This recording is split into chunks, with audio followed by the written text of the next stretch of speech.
Good morning student. आज में हम आपको वर्णमाला के भेद पढ़ाएंगे। कल इसके पहले वाली वीडियो में हमने आपको माहेश्वर सूत्र के बारे में बताया था और आज हम वर्णमाला देखते हैं। माहेश्वर सूत्रों में हमने पिछले दिन बताया था कि माहेश्वर सूत्र कितने होते हैं। तो मैंने बताया था कि माहेश्वर सूत्र 14 होते हैं और माहेश्वर सूत्रों में महर्षि पाणिनि ने कुल 42 प्रत्याहार को बताया था। इसमें हम देखते हैं कि जो वर्णमाला है, वर्णमाला के भेद कितने होते हैं। वर्णमाला के दो भेद होते हैं, एक होता है स्वर और दूसरा होता है व्यंजन। स्वर मात्रा और ध्वनि के आधार पर 3 प्रकार के होते हैं और उत्पत्ति के आधार पर 2 प्रकार के होते हैं। मात्रा और ध्वनि के आधार पर जो स्वर होता है वो 3 प्रकार का होता है, ह्रस्व, दीर्घ और प्लुत।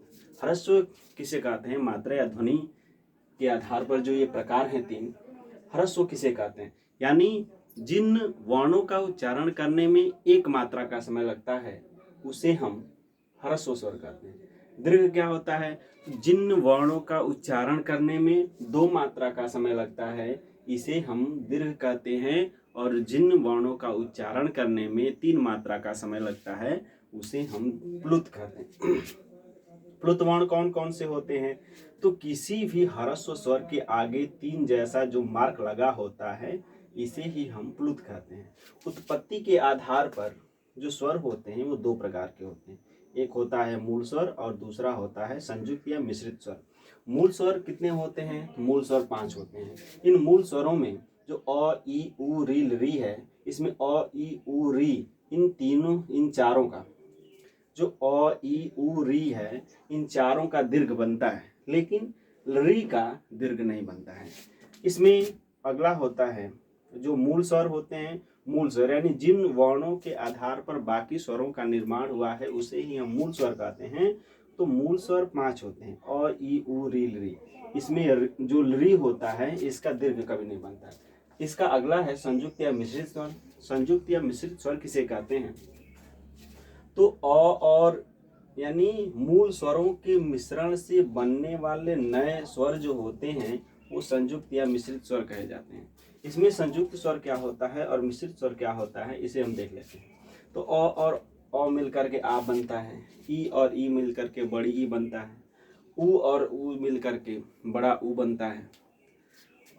इसी तरह से आगे ए और ए मिलकर के, ठीक है, ए और इसमें आगे हम देखेंगे तो अ और ई मिल करके ए बनता है, अ और उ मिल करके ओ बनता है ना। अ और ए मिल करके ऐ बनता है और अ धन ओ मिल करके औ बनता है। तो ये जो मिश्रण के बाद जो बने हुए स्वर होते हैं इन्हीं को हम यहाँ पे मिश्रित स्वर कहते हैं। बात करते हैं व्यंजन की। तो संस्कृत वर्णमाला में महर्षि पाणिनि के अनुसार या माहेश्वर सूत्र के अनुसार जो ये वर्णमाला का व्यंजन है यह 3 प्रकार का होता है।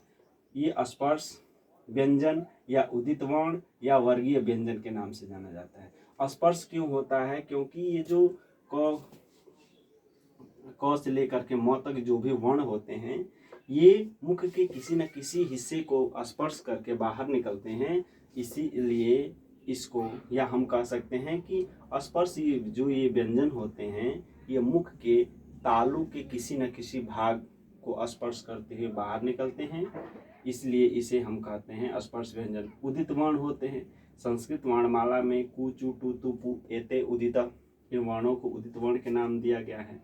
इन वर्गों में ये जो क से लेकर के म तक वर्ण होते हैं ये वर्गों में बंटे होते हैं। ये 5 वर्ग होते हैं इनके, इसलिए इसे वर्गीय व्यंजन कहा जाता है। अगला है अंतस्थ व्यंजन।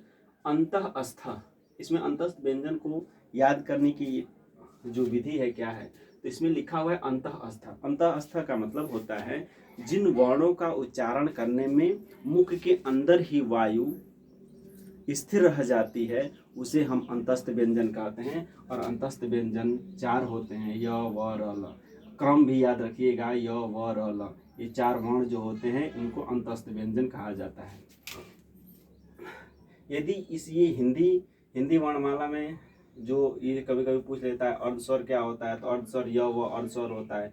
र क्या होता है, तो र लुंठित वर्ण होता है। लुंठित वर्ण किसे कहते हैं? तो जिन वर्णों का उच्चारण करने में जिह्वा मुख में बेलन की भांति लपेट खाती है उसे लुंठित वर्ण कहा जाता है। और ल जो होता है यह पार्श्विक व्यंजन होता है, क्योंकि ल का उच्चारण करने में जिह्वा तालु के थोड़े से भाग को स्पर्श करती है, इसलिए ल को पार्श्विक व्यंजन कहा जाता है। अगला इधर देखेंगे तो अगला है ऊष्म वर्ण। ऊष्म व्यंजन क्या होता है? तो ऊष्म व्यंजन जो होता है यह जब इन वर्णों का उच्चारण करने में मुंह से ऊष्मा बाहर निकलती है, इसलिए इसको हम ऊष्म व्यंजन के नाम से जानते हैं। जिन वर्णों का उच्चारण करने में मुख से ऊष्मा बाहर निकलती है उन वर्णों को ऊष्म व्यंजन के नाम से जानते हैं। तो ये जो है ये वर्णमाला के भेद है।